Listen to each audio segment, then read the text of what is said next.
lepas kesempatan di depan mata, bebas mencari yang jadi inspirasi, bebas mencipta apa yang disuka. Telusuri, terus telusuri, bacakan tanda tanya dalam sanubari. Oh, temukan kuncimu tanpa ragu lagi, masa depanmu penuh warna-warni. Di dunia maya kita semua punya cerita. Di dunia maya kita semua bisa berkarya. Selama dunia masih berputar, Selama hati masih berdebar, semakin cakap kita beri yang terbaik untuknya. Jangan lagi, oh janganlah lagi tampilkan yang berbeda dengan jati diri. tiada lagi perundungan tak henti. Mari berlari bersama menggapai mimpi. Di dunia maya kita semua punya cerita. Di dunia maya kita semua bisa berkarya. Oh, selama dunia masih berputar, Selama hati masih berdebar, semakin cakap kita beri yang terbaik tentunya. Meski kadang tak pasti, ada yang baiknya dihindari. namun ku percaya kita pasti bisa menilai lebih bijaksana. Di dunia maya Kita semua punya cerita. kita semua bisa berkarya, Punya cerita. bisa berkarya. Di dunia maya kita semua punya cerita.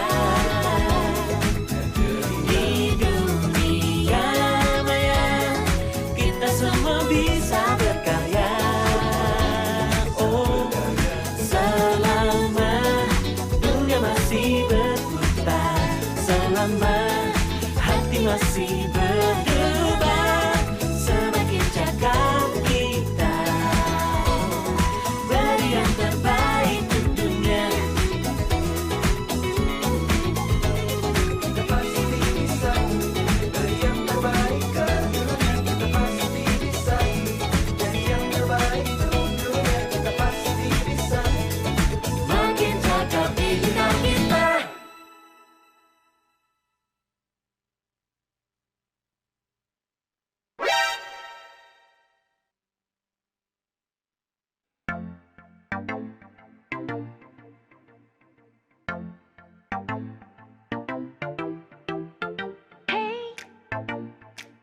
Kamu nonton apa? Pilihlah tontonan yang sesuai umur anak-anak kita. Hey, nonton ini aja. Hei, kok nonton yang dulu? Jangan sampai ketagihan. No. Hey, kita main saja. Aku sejak kecil belajar tanggung jawab dan juga peduli, agar nanti aku siap untuk pimpin Indonesia. Hey, ini kan gak lucu. Hati-hati jejak digital kita, jangan sampai data anak tersebar. Hey, Akibatnya, akibatnya. aku sejak kecil belajar tanggung jawab dan juga peduli,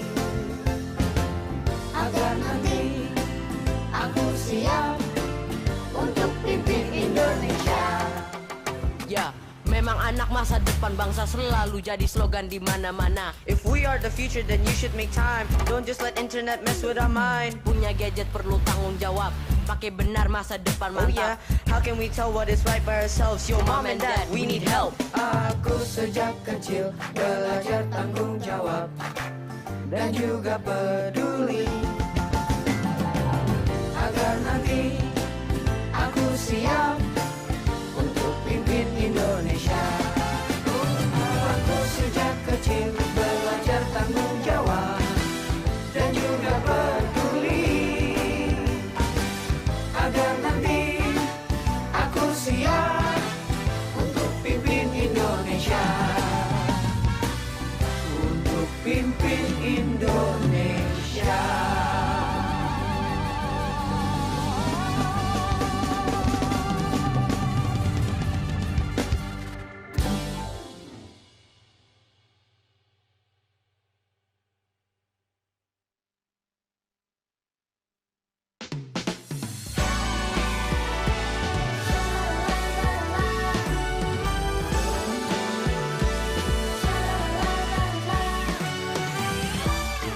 Pikir-pikirlah dulu kawan, sebelum bibir berucap katamu terekam jejak.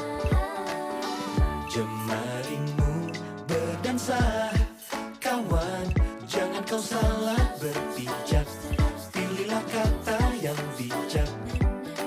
Bibir dan jemari jadi harimau saat kau beraksi. Janganlah kau memangsa.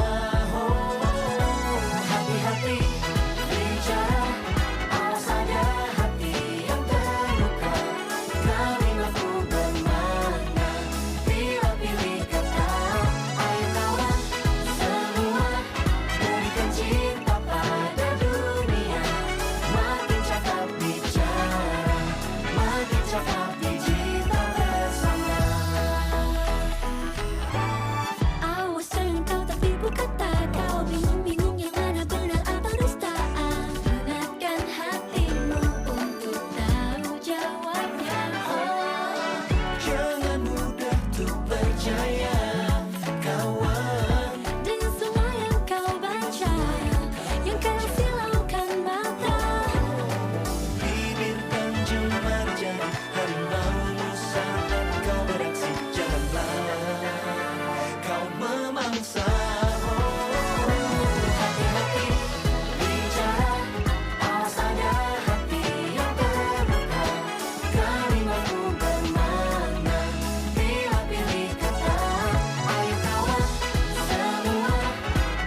bebas mencari yang jadi inspirasi, bebas mencipta apa yang disuka.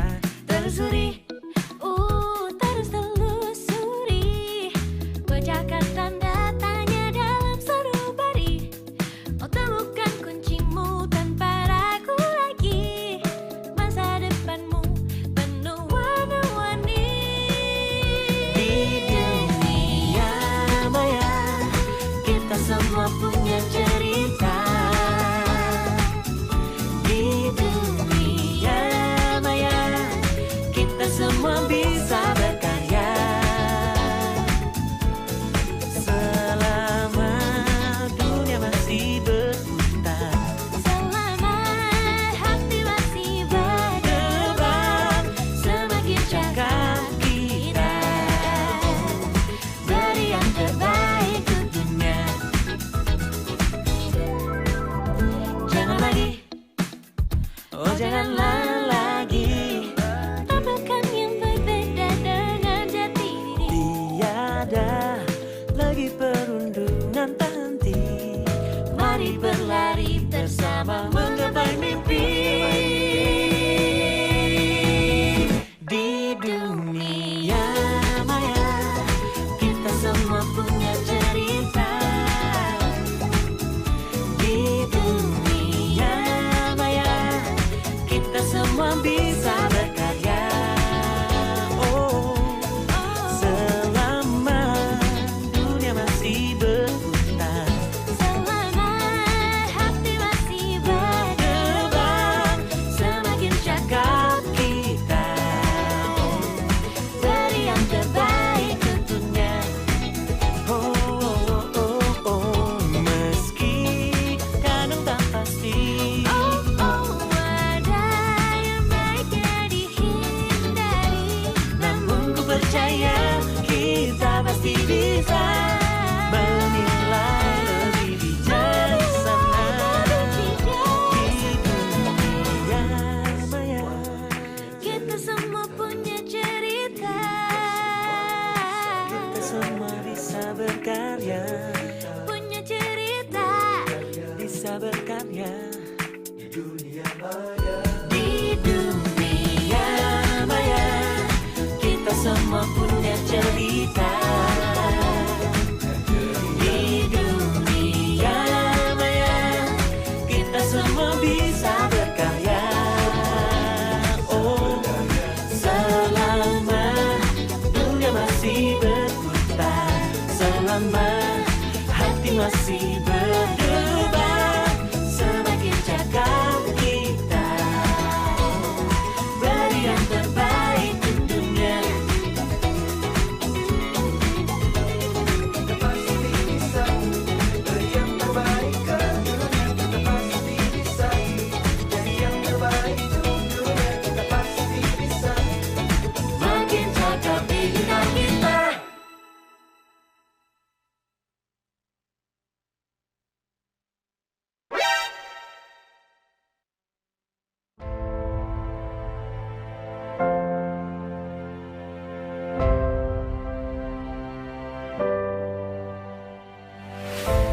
Perjalanan mantan jurnalis yang pernah disandra 168 jam di daerah konflik Irak menorehkan sebuah cerita. Butia Viada Hafid. Ketika mereka masuk, saya betul-betul merasa ini sepertinya akhir dari hidup saya. Mutia Hafiz resmi ditetapkan menjadi Ketua Komisi 1 DPR RI dalam rapat terbatas komisi di Kompleks Parlemen Senayan pada Selasa 29 Oktober 2019.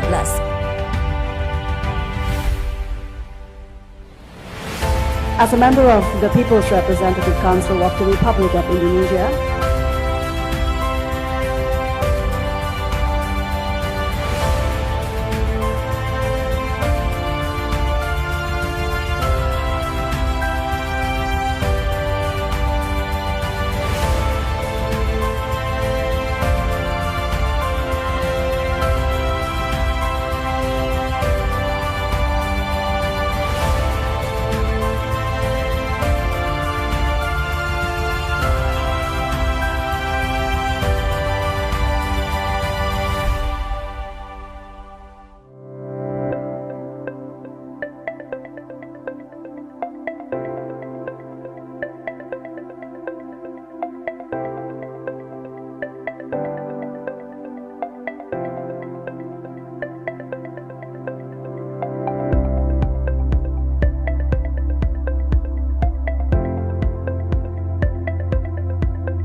Bismillahirrahmanirrahim. Assalamualaikum warahmatullahi wabarakatuh. Selamat sore dan salam sejahtera untuk kita semua.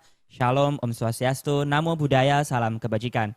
Alhamdulillahirabbil alamin, puji syukur marilah kita haturkan kehadirat Tuhan Yang Maha Esa atas berkah, rahmah dan kasih sayangnya. Pada hari ini kita masih diberikan kesehatan dan juga kesempatan untuk dapat mengikuti sebuah kegiatan yang sangat luar biasa, webinar ngobrol bareng legislator.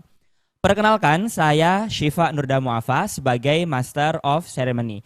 Dan perlu kami informasikan kepada seluruh peserta sebelum kegiatan webinar dimulai, izinkan saya menyampaikan beberapa rules tata tertib yang harus kita ikuti bersama selama mengikuti kegiatan webinar. Yang pertama, pastikan ID Zoom teman-teman semua sudah sesuai dengan nama yang digunakan pada saat pendaftaran. Jadi bagi yang namanya belum sesuai, silakan untuk di-rename, diedit, dan disesuaikan dari sekarang. Kemudian yang kedua, seluruh peserta juga diharuskan untuk dapat mengikuti kegiatan webinar dari awal hingga akhir acara karena daftar hadir akan dicek secara berkala. Jadi pastikan nih seluruh peserta bisa standby, stay tune dan mengikuti kegiatan hingga akhir acara nanti. Kemudian yang ketiga, seluruh peserta juga diharuskan untuk on cam ataupun mengaktifkan fitur kamera agar kegiatan webinar kita pada hari ini bisa berlangsung dengan lebih asik dan juga lebih interaktif. Dan yang terakhir, marilah kita selalu menjunjung tinggi etika komunikasi daring dengan tidak melakukan spam chat, tidak berbicara, tidak bertanya tanpa instruksi dari moderator. Baiklah teman-teman semua, sekali lagi kami ucapkan selamat datang dan selamat bergabung kepada 250 peserta dari Provinsi Sumatera Utara. Semoga teman-teman semua bisa mengikuti kegiatan ini dengan asik dan juga interaktif. Dan jangan lupa, jangan sampai meninggalkan Zoom sebelum akhir acara ini nanti. Baiklah teman-teman semua, perlu kami informasikan juga bahwa kegiatan hari ini terselenggara atas kerjasama antara Dirjen Aptika Kementerian Komunikasi dan Informatika Republik Indonesia dengan Komisi 1 DPR RI dan juga Siberkreasi. Dan hari ini kita akan membahas sebuah tema yang sangat menarik, yaitu urgensi perlindungan data pribadi. Jadi sebuah tema yang sangat menarik dan sangat sayang apabila teman-teman melewatkan pembahasan pada hari ini. Jadi sekali lagi pastikan teman-teman standby dan mengikuti kegiatan hingga akhir acara nanti. Dan akan hadir bersama kita 3 narasumber yang sangat keren dan luar biasa yang tentunya akan membahas tema tersebut secara mendalam dan juga detail. Yang pertama ada seorang legislator perempuan, tokoh nasional juga. Beliau adalah Ibu Mutia Fiada Hafid, Ketua Komisi 1 DPR RI. Kemudian juga akan hadir bersama kita ada Bapak Samuel Abrijani Pangarpan, Dirjen Aptika Kementerian Komunikasi dan Informatika. Kemudian yang ketiga ada Bang Syukran Jamal dari Ide Media Komunika dan juga founder monitor.co.id. Dan bersama 3 narasumber tersebut teman-teman nanti di akhir sesi diskusi juga akan ada sesi tanya jawab. Jadi sekali lagi pastikan teman-teman bisa mengikuti kegiatan ini hingga akhir acara nanti. Baiklah teman-teman peserta, sebagai pembuka dan untuk meningkatkan rasa cinta tanah air, marilah kita nyanyikan bersama lagu kebangsaan Indonesia Raya.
Baiklah teman-teman semua, selanjutnya untuk menambah keberkahan acara, marilah kita ikuti bersama pembacaan doa yang akan dipimpin oleh saudara Muhammad Adib Baihaqi. Disilahkan. Baik, terima kasih. Assalamualaikum warahmatullahi wabarakatuh. Salam sejahtera untuk kita semua. Om Swastiastu, Namo Buddhaya, salam kebajikan. Sebelum masuk ke acara rangkaian webinar pada hari ini, izinkanlah kita berdoa bersama-sama. Izinkanlah saya memimpin doa menurut ajaran agama Islam. Bagi Bapak, Ibu peserta webinar yang non-muslim, kiranya bisa ikut menyesuaikan. Bismillahirrahmanirrahim. Allahumma sholli ala sayyidina Muhammad wa ala ali sayyidina Muhammad wa sallim wa radhiyallahu ta'ala an kulli sahabati Rasulillah ajmain walhamdulillahirabbil alamin. Hamdan yuafi ni'amahu wa yukafi'u mazidah. Ya Rabbana lakal hamdu kama yanbaghi li jalali wajhika wa azimi sultanik. Ya Allah, ya Tuhan kami, karuniakanlah kesehatan kepada kami, kepada keluarga kami, kepada guru-guru kami, kepada para pemimpin kami. Ya Allah, ya Tuhan kami, berikanlah kelancaran acara webinar pada hari ini. Ya Allah, ya Tuhan kami, semoga dengan adanya acara webinar ini bisa membawa kebermanfaatan untuk kita semua. Rabbana atina fid dunya hasanah wa fil akhirati hasanah wa qina adzabannar. Subhana rabbika rabbil izzati amma yasifun wa salatu wassalamun ala mursalin walhamdulillahirabbil alamin.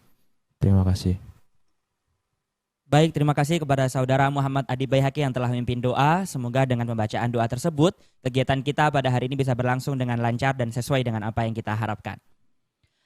Baiklah teman-teman peserta, sekali lagi kami sampaikan bahwa kegiatan webinar ngobrol bareng legislator pada hari ini terselenggara atas kerjasama antara Dirjen Aptika, Kementerian Komunikasi dan Informatika Republik Indonesia dengan Komisi 1 dan juga Komisi 1 DPR RI dan juga Siberkreasi maksud kami.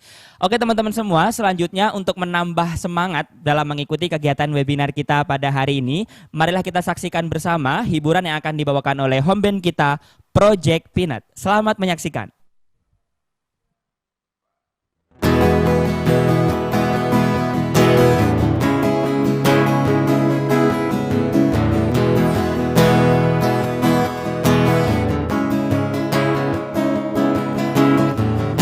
Setiap ku melihatmu, ku terasa di hati. Kau punya segalanya yang aku impikan, dan anganku tak henti saja tentang bayangmu. Walau ku tahu kau tak pernah anggapku ada,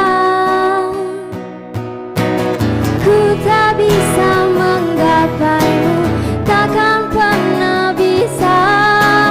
Walau sudah letih aku, tak mungkin lepas lagi. Kau hanya mimpi bagiku, tak untuk jadi nyata.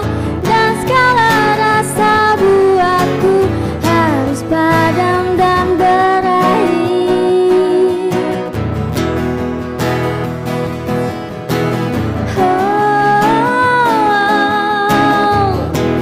Dan anganku tak henti saja tentang bayangmu.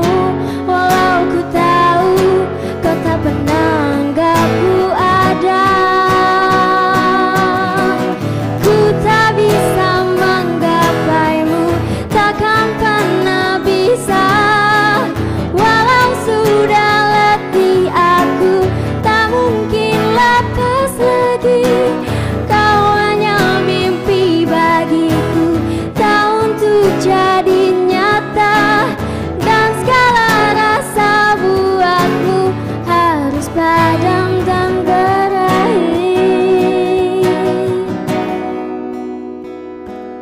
Kan selalu ku rasa hadirmu antara ada dan tiada. Thank you.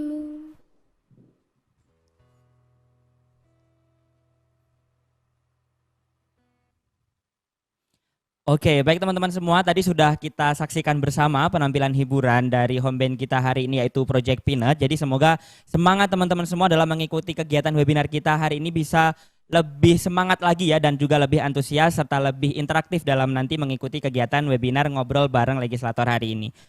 Oke teman-teman semua, sekali lagi kami informasikan bahwa kegiatan webinar ngobrol bareng legislator kita hari ini, kita akan membahas sebuah tema yang sangat menarik, yaitu urgensi perlindungan data pribadi bersama 3 narasumber yang telah hadir dan menemani kita semua. Yang pertama ada Ibu Mutia Fiada Hafid, Ketua Komisi 1 DPR RI, kemudian juga ada Bapak Samuel Abrijani Pangarepan, Dirjen Aptika, Kementerian Komunikasi dan Informatika. Kemudian yang ketiga ada Bang Syukron Jamal, beliau dari ID Media Komunika dan juga founder monitor.co.id. Jadi pastikan sekali lagi teman-teman peserta jangan sampai meninggalkan Zoom sebelum acara ini nanti berakhir.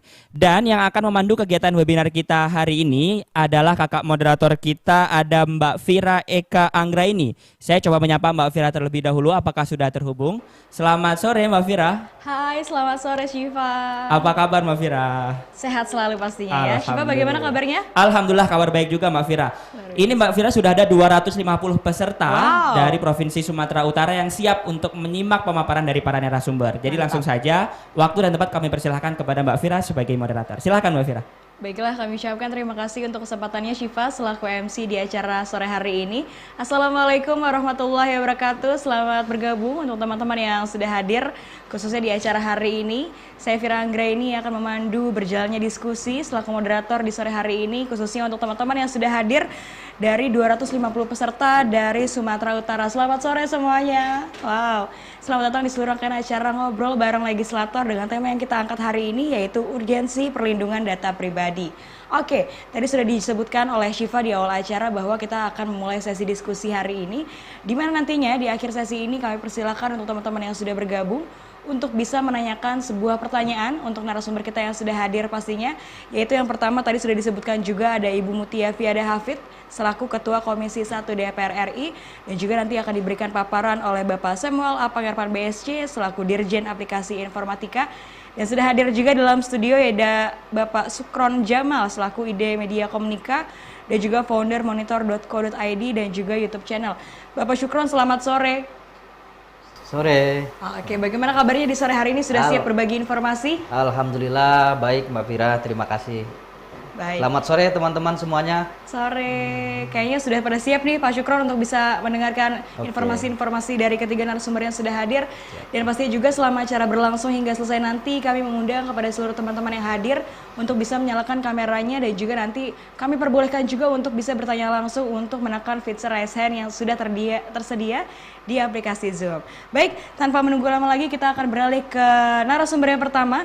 Langsung saja kepada Ibu Mutia Fiada Hafid selaku Ketua Komisi 1 DPR RI, kami persilakan.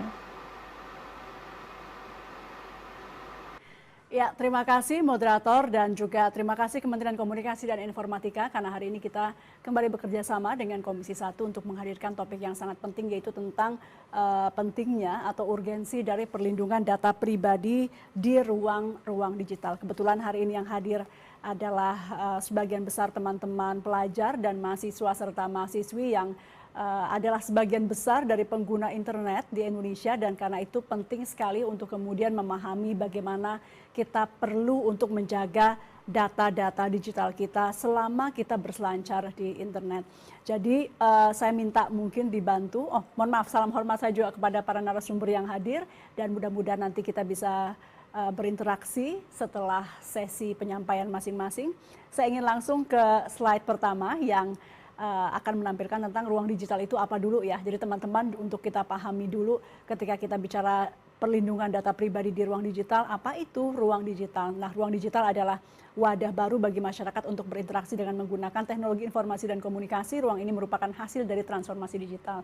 Jadi saat ini kita sedang bertransformasi ke era digital. Sudah sih, tapi belum semuanya ya, belum dari Sabang sampai Merauke, dari Miangas hingga Pulau Rote, dan kita masih mengatakan bahwa kita masih bertransformasi karena memang kita belum 100% melakukan transformasi digital itu sendiri. Nah, ruangnya itu disebut dengan ruang digital. Nah, di halaman berikutnya kita akan lihat perkembangan TIK yang sangat cepat di era industri 4.0. Teman-teman merasakan ini dari hari ke hari, bagaimana sekarang belajar dilakukan melalui online, belanja melalui online, berinteraksi, bersosialisasi dilakukan melalui online. Nah, kemudian sistem digital menggantikan sistem tradisional, juga sudah kita pahami beberapa transformasi teknologi yang sudah dimanfaatkan untuk kegiatan masyarakat. Dan kemudian interaksi masyarakat juga menuju arah yang berbasis elektronik dan internet serta tanpa batas atau borderless. Dulu mungkin ketika saya menjadi mahasiswi atau mahasiswa, rata-rata teman-teman saya adalah orang-orang yang satu kampus saja dengan saya karena kedekatan itu, kedekatan jarak, kedekatan waktu bersama. Namun demikian saat ini karena sebagian besar waktu dari anak-anak muda ada di sosial media, maka perkawanan, sosialisasi, persahabatan itu juga banyak dilakukan dengan orang-orang yang berjarak sesungguhnya secara kilometer gitu ya, berjarak oleh waktu tapi kemudian didekatkan oleh dunia digital. Nah, lanjut ke halaman berikutnya, kita akan lihat saat ini teknologi informasi sudah merambah hampir semua aspek kehidupan. Tadi saya sampaikan mulai dari belajar, bekerja, berjualan, kemudian aktivitas termasuk sosialisasi, bermain, banyak sekali yang dilakukan secara online. Dan TIK kita harus ingat, kita harus pahami adalah seperti pedang bermata dua, di mana kalau kita gunakan untuk kebaikan, peningkatan kesejahteraan, kemajuan, itu bisa, tapi juga bisa dilakukan untuk hal-hal yang buruk seperti tindakan-tindakan kejahatan melalui internet. Teman-teman mungkin sudah amat sering mendengar, itu juga bisa digunakan ke arah yang tidak baik. Salah satu bentuk kejahatan yang ada misalnya adalah penggunaan data pribadi dari masyarakat atau perorangan secara ilegal tanpa persetujuan pemilik data dan bertentangan dengan hukum untuk mendapatkan keuntungan tertentu. Nanti saya akan elaborasi beberapa contoh dan saya yakin narasumber lain akan juga memberikan contoh-contoh bagaimana data-data pribadi yang kemudian diselewengkan, dipergunakan untuk tindakan-tindakan kejahatan. Kita ke halaman berikutnya dulu untuk melihat ini data-data saja teman-teman, bahwa kenapa semakin penting kita sadar mengenai keamanan di internet, karena kita namanya penduduk di internet di Indonesia sudah semakin banyak, pasti potensi kejahatannya juga meningkat. Jadi sekarang sudah 73,7% pengguna internet di Indonesia, artinya dari 270-an juta penduduk Indonesia ada sekitar 202,6 juta masyarakat Indonesia dan yang menggunakan internet, dan perangkat yang digunakan ada bahkan lebih banyak dari jumlah penduduk karena mungkin satu orang menggunakan beberapa piranti untuk mengakses internet, misalnya melalui HP-nya atau juga komputernya dan lain-lain. Nah, karena memang semakin padatnya, biasanya sesuatu yang padat kalau tidak diatur bisa menjadi chaos, kemudian juga terjadi kejahatan-kejahatan kalau memang tidak diatur dan kalau memang penjagaannya lemah ya. Karena itu penting sekali kita menjaga, termasuk diantaranya menjaga data pribadi kita. Di halaman berikutnya kita akan lihat pengguna sosial media tuh yang aktif di Indonesia ada 170 juta. Ini sekali lagi menegaskan halaman sebelumnya bahwa pengguna baik internet maupun sosial media angkanya terus meningkat di Indonesia. Ya, teman-teman bisa mendapat gambaran sendiri dari halaman ini. Sebelum saya minta lanjut ke halaman berikutnya, silakan. Kita lanjut ke halaman berikutnya. Ya, kita akan lihat di halaman berikutnya ini perkembangan pengguna sosial di Indonesia. Pengguna aktifnya, mohon maaf, ke halaman berikutnya saya buka dulu. Ya, perilaku aman berinternet. Di antaranya 70,5% pengguna internet rutin menghapus cookies, ini bagus. Dan angkanya cukup tinggi, jadi ini bagus ya. Jadi hal-hal yang terkait dengan history, dengan rekam jejak aktivitas itu dihapus secara berkala oleh sebanyak 70,5% pengguna internet yang melakukan aktivasi-aktivasi di internet. Jadi angkanya cukup baik, tapi ini menurun ketika kita lihat 56,8% saja pengguna internet yang menggunakan ad blocking tools atau opsi pemblokiran situs iklan ketika mengoperasikan internet. Nah, kemudian hanya 37,1% turun lagi pengguna internet yang menyatakan perhatiannya pada penggunaan data pribadi mereka oleh perusahaan pengelola situs yang dikunjungi. Jadi artinya ketika kita seringkali masuk ke aplikasi-aplikasi baru, diminta konsen atau izin, kita biasanya tanpa membaca, termasuk saya kadang-kadang, jujur saja, langsung memberikan konsen. Tapi tentu kalau saya memberikan konsen, pasti kepada laman-laman atau situs-situs yang memang sudah terpercaya gitu ya. Nah, teman-teman harap berhati-hati ketika memberikan izin atau mentik izin konsen kepada perusahaan-perusahaan aplikasi yang memberikan akses mereka untuk membaca data-data pribadi teman-teman. Dan bahkan tidak hanya membaca untuk sendiri, tapi melakukan pemrosesan dan memberikannya kepada pihak ketiga. Ini yang kemudian berbahaya. Nah, di halaman berikutnya kita akan lihat apa itu data pribadi. Ada yang sifatnya umum, ada yang sifatnya spesifik. Nah, tapi secara definisi data tentang kehidupan seseorang baik yang teridentifikasi dan atau dapat diidentifikasi secara tersendiri atau dikombinasi dengan informasi lainnya. Ini adalah definisi yang ada di RUU Perlindungan Data Pribadi. Kami saat ini masih dalam tahap menyelesaikan RUU ini bersama Kementerian Komunikasi dan Informatika karena ada beberapa hal yang memang belum sepaham antara pemerintah dan DPR, dan mudah-mudahan dalam waktu dekat kita bisa mencapai titik temu karena undang-undang ini diperlukan oleh banyak masyarakat luas, terutama ketika pengguna internet menjadi semakin banyak dan aturan-aturan hukum seperti Undang-Undang Perlindungan Data Pribadi menjadi amat penting. Di halaman berikutnya kita akan lihat jenis-jenis data pribadi. Jadi tadi saya sampaikan kan ada yang umum dan ada yang spesifik. Kurang lebih ini teman-teman bisa baca di layarnya masing-masing. Yang umum itu seperti nama lengkap, jenis kelamin, kewarganegaraan, agama, kemudian data yang sifatnya spesifik misalnya informasi kesehatan, data biometrik, data genetika, kehidupan atau orientasi seksual, pandangan politik, catatan kejahatan, catatan anak, dan lain-lain. Itu merupakan contoh dari data pribadi yang bersifat spesifik. Nah, di halaman berikutnya, potensi kebocorannya itu ada pada, kita lihat ya, perkembangan teknologi yang begitu cepat. Jadi karena memang perkembangannya yang menjadi amat cepat, di situ ada potensi-potensi kebocoran data.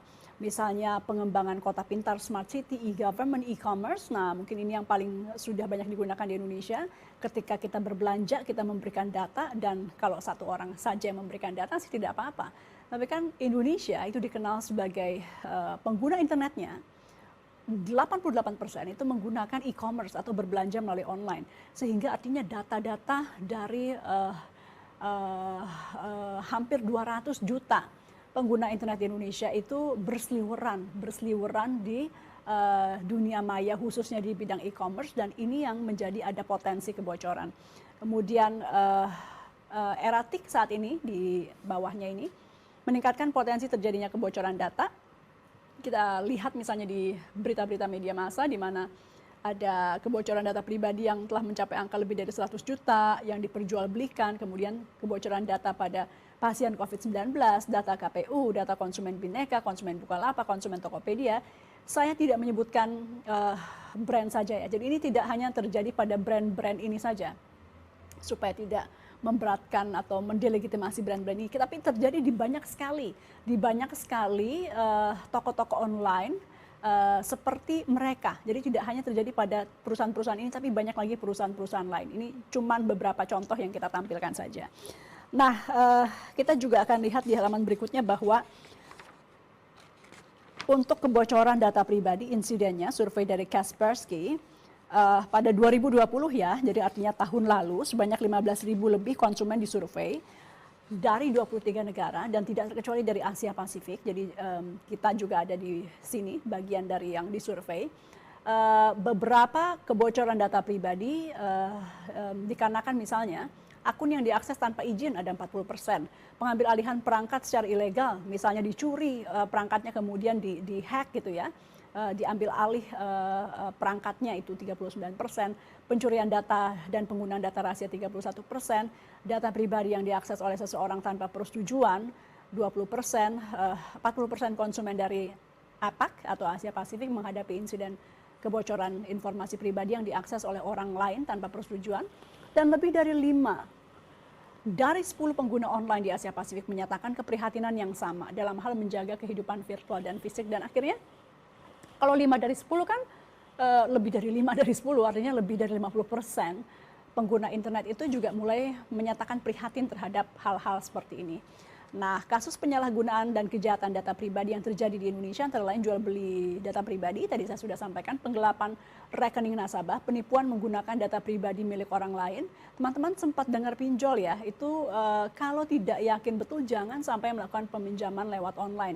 Karena banyak sekali aplikasi-aplikasi atau situs-situs pinjol yang belum terverifikasi, belum terdata, kemudian dengan memberikan kemudahan pemberian pinjaman, melakukan pemerasan terhadap orang-orang yang melakukan pinjaman tersebut ya, dengan mengancam misalnya membuka atau mempublikasikan data-data pribadi dari orang tersebut.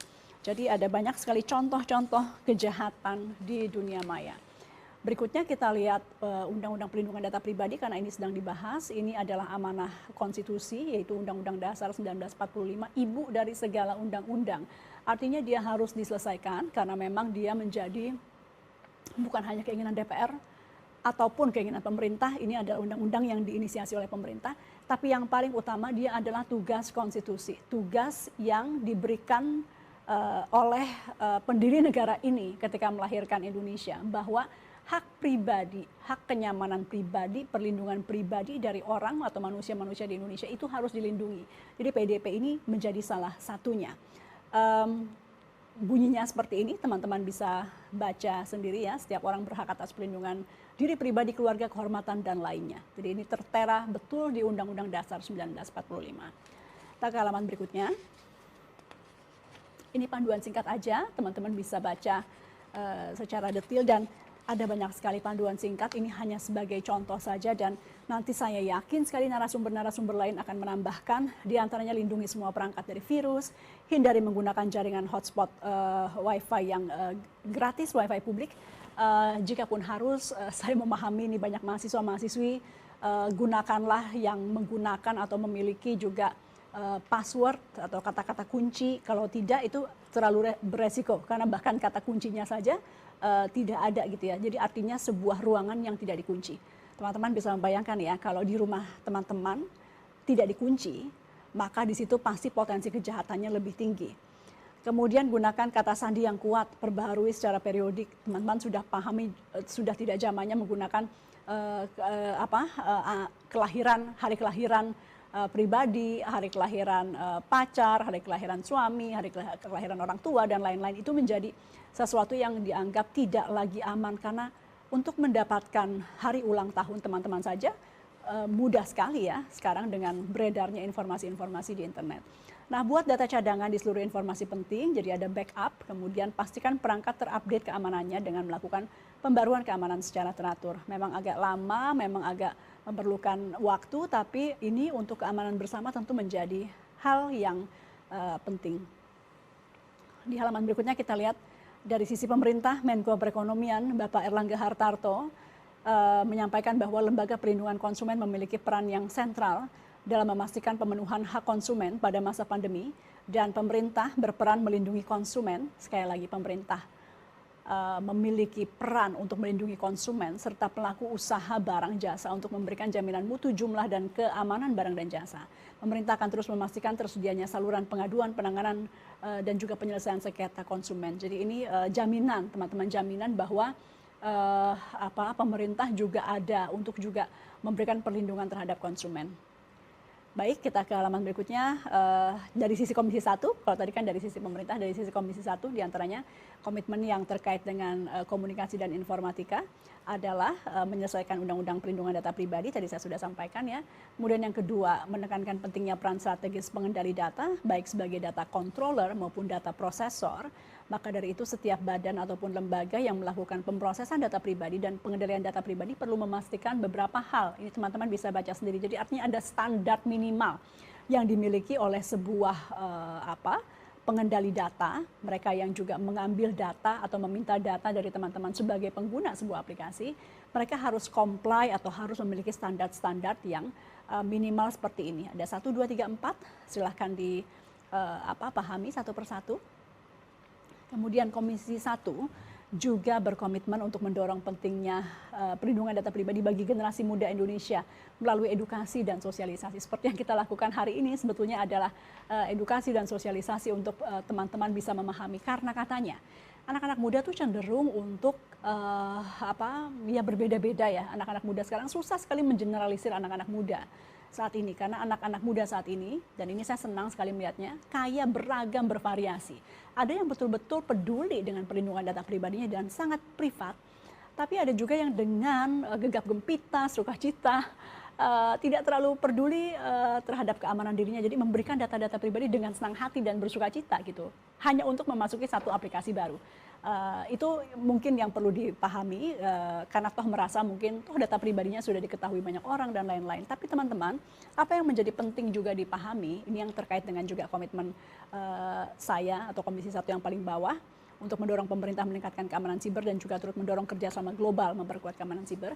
Karena pada akhirnya, meskipun namanya perlindungan data pribadi, tapi ketika dia data yang dikolek itu dalam jumlah ratusan juta, atau data penduduk Indonesia misalnya yang jumlahnya 270 juta lebih, dikolek bersama-sama, diproses bersama-sama, dianalisa bersama-sama, maka yang bahaya tidak hanya pribadi-pribadi yang diambil datanya, tapi juga dapat berpotensi untuk juga ini layarnya sudah dicabut ya, yang berpotensi juga untuk keamanan pertahanan dari negara tersebut.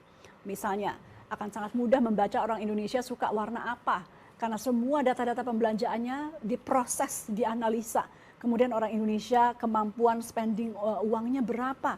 Itu membahayakan secara pertahanan ekonomi kita, karena orang asing akan sangat dengan mudah membaca pola-pola pembelanjaan kita. Misalnya, apalagi kalau pola-pola pertahanan, bagaimana mereka tahu di mana persisnya lokasi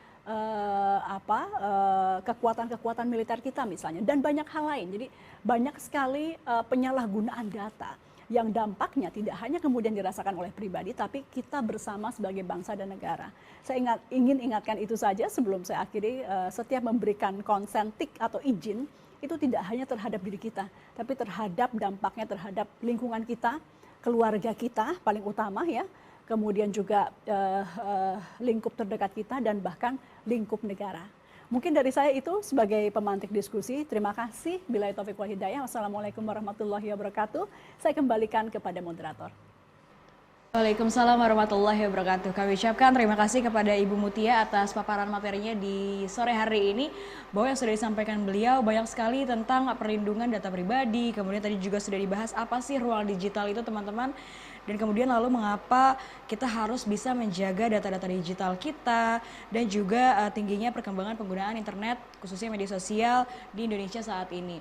Dan informasi juga untuk Bu Mutia, kami persilakan untuk bisa meninggalkan acara karena adanya kegiatan di luar sana yang harus bisa dilaksanakan, dan kami ucapkan terima kasih sekali lagi. Salam sehat Ibu Mutia, sampai bertemu di kesempatan selanjutnya. Dan baiklah teman-teman yang sudah hadir di acara sore hari ini, selanjutnya kita beralih ke narasumber kedua. Sudah bergabung juga bersama kita yang akan memberikan informasi yang sangat luar biasa mengenai urgensi perlindungan data pribadi. Langsung saja kepada Bapak Samuel A. Pangarpan BSC selaku Dirjen Aplikasi Informatika, kami persilakan. Assalamualaikum warahmatullahi wabarakatuh. Salam sejahtera, Om Swastiastu, Namo Buddhaya, salam kebajikan, salam sehat bagi kita semua. Bapak Ibu tamu undangan dan para narasumber yang saya hormati, juga rekan-rekan peserta kegiatan program literasi digital nasional dengan hashtag Indonesia Makin Cakap Digital. Merupakan suatu kebanggaan bagi saya pribadi untuk turut hadir dan membuka kegiatan kelas literasi digital, khususnya bagi rekan-rekan komunitas, media, serta para pemangku kepentingan panjemuk lainnya di seluruh wilayah Indonesia termasuk wilayah 3T. Melalui kegiatan kali ini, izinkan saya untuk menyampaikan sepatah dua patah kata yang saya harap dapat menjadi bara semangat untuk Bapak Ibu sekalian dalam bergandengan tangan mewujudkan Indonesia Makin Cakap Digital. Bapak Ibu hadirin yang terhormat, pesatnya perkembangan teknologi yang semakin terpacu dengan adanya pandemi COVID-19 telah mendorong kita untuk berinteraksi dan melakukan berbagai kegiatan aktivitas di ruang digital. Kehadiran teknologi digital sebagai bagian dari kehidupan bermasyarakat inilah yang kian mempertegas bahwa kita sedang berada di era percepatan transformasi digital. Pada awal tahun 2022 ini, Hotsuite dan We Are Social melaporkan bahwa jumlah pengguna internet di Indonesia telah mencapai 204,7 juta orang atau meningkat 2,1 juta dari tahun sebelumnya. Saya yakin angka ini akan terus meningkat dari tahun ke tahun. Namun, masifnya penggunaan internet di Indonesia harus kita akui membawa serta berbagai risiko, seperti penipuan online, hoax, cyberbullying, dan konten-konten negatif lainnya. Oleh karena itu, peningkatan penggunaan teknologi ini perlu diimbangi dengan kapasitas literasi digital yang mumpuni agar masyarakat dapat memanfaatkan teknologi digital dengan produktif, bijak, dan tepat guna. Survei nasional literasi digital yang kami lakukan tahun lalu menemukan bahwa saat ini indeks literasi digital masyarakat Indonesia masih berada pada angka 3,49 dari skala 5, yang artinya masih di kategori sedang, belum mencapai kategori baik. Angka ini perlu terus kita tingkatkan dan menjadi tugas kita bersama untuk membekali masyarakat kita dengan kemampuan literasi digital agar selalu siap dalam mengawal percepatan transformasi digital nasional. Bapak Ibu yang saya hormati, Kementerian Kominfo mengembang mandat dari Presiden Joko Widodo sebagai garda terdepan dalam memimpin upaya percepatan transformasi digital bangsa Indonesia. Dalam mencapai visi dan misi tersebut, Kementerian Kominfo memiliki peran sebagai regulator, fasilitator, dan akselerator di bidang digital di Indonesia. Dalam rangka menjalankan salah satu mandat tersebut terkait pengembangan SDM digital, Kementerian Kominfo bersama Gerakan Nasional Literasi Digital Sadar Kreasi serta mitra dan jejaringnya hadir untuk memberikan pelatihan literasi digital yang menjadi kemampuan digital tingkat dasar bagi seluruh lapisan masyarakat Indonesia. Berbagai pelatihan literasi digital yang kami berikan berbasis 4 pilar utama, yaitu kecakapan digital, budaya digital, etika digital, dan keamanan digital. Hingga tahun 2021 lalu, program literasi digital ini telah berhasil menjangkau lebih dari 12 juta masyarakat di 515 kabupaten kota pada 34 provinsi di seluruh Indonesia. Bapak, Ibu, dan hadirin yang saya hormati, peningkatan literasi digital masyarakat adalah pekerjaan besar. Oleh karena itu, kami tidak dapat bekerja sendiri. Diperlukan kolaborasi yang baik agar tidak ada masyarakat yang tertinggal dalam proses percepatan transformasi digital ini. Prinsipnya adalah nobody left behind.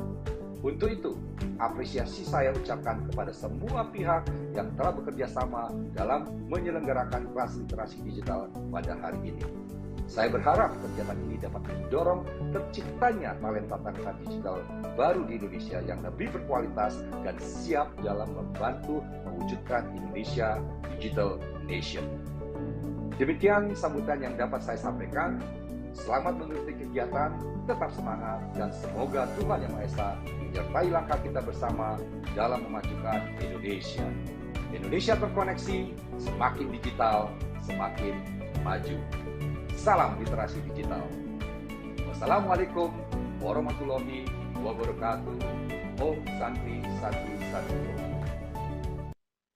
Waalaikumsalam warahmatullahi wabarakatuh. Salam literasi digital. Pak Semi, terima kasih banyak atas informasinya yang sudah diberikan di sore hari ini. Dan teman-teman, itu dia tadi yang sudah diberikan oleh Pak Semi bahwa kita harus bisa melakukan hal-hal positif di dunia digital kita. Bagaimana sih caranya kita harus bisa bermedia sosial dengan bijak dan kemudian agar nantinya teman-teman sendiri tidak menimbulkan dampak negatif yang datang kepada diri teman-teman dan juga lingkungan sekitar teman-teman yang sudah bergabung di sore hari ini. Jadi kita harus bisa berkreativitas di media sosial kita, bagaimana agar diri kita sendiri, teman-teman terdekat kita dan juga orang banyak bisa menyukai konten-konten yang kita sukai. Baiklah, itu dia tadi yang sudah disampaikan Bapak Semi, dan selanjutnya bersama kita akan dengarkan paparan yang akan disampaikan langsung oleh Bapak Syukron Jamal selaku Ide Media Komunika, founder dari monitor.co.id dan juga YouTube channel. Bapak Syukron, selamat sore. Apakah sudah siap? Selamat sore Kak Fira, terima kasih. Selamat sore teman-teman, sahabat-sahabat semua peserta webinar yang saya pikir ini sangat penting sekali. Kita membahas sesuatu yang ya di depan kita, yang kita hadapi saat ini, era digital, di mana pentingnya undang-undang perlindungan data pribadi. Iya, dan pasti juga Pak Syukron yang sudah bergabung di sini, mungkin untuk teman-teman yang belum mengetahui ya Pak ya, bahwa seluruh anggota DPR saat ini lagi sibuk-sibuknya nih Pak nih untuk bisa mengesahkan RUU PDP karena sudah kurang lebih 2 tahun RUU PDP ini dirancang dan difikirkan ke sana kemari, katanya menjelimet nih kemarin ya katanya ya. Oke, baik, langsung saja tanpa menunggu lama lagi kepada Bapak Syukron Jamal, kami persilakan untuk bisa memberikan paparan hari ini. Baik, terima kasih. Assalamualaikum warahmatullahi wabarakatuh. Yang sama-sama kita hormati dan banggakan, tadi ada Ibu Ketua Komisi 1 DPR RI, Ibu Mutia Hafid, kemudian ada Pak Semi, Pak Samuel Pangarapan dari Dirjen Aptika Kementerian Komunikasi dan Informatika, kemudian teman-teman, sahabat-sahabat semua, terima kasih. Mungkin bisa ditampilkan slide-nya. Oke. Pertama, saya ingin menyampaikan bahwa apa yang kita kesana ya. Oke. Pertama, saya ingin menyampaikan bahwa apa yang kita bahas pada kesempatan kali ini, saya pikir merupakan sesuatu yang penting ya, sahabat-sahabat semua. Bagaimana kemudian data pribadi kita di era digital saat ini menjadi aman, tidak dimanfaatkan oleh pihak-pihak yang tentu tidak semuanya berniat baik begitu. Nah, saya ingin memulai dari statement atau kalimat dari seorang filosof era Renaissance, Francis Bacon, yang mengatakan bahwa pengetahuan itu adalah merupakan kekuatan yang besar.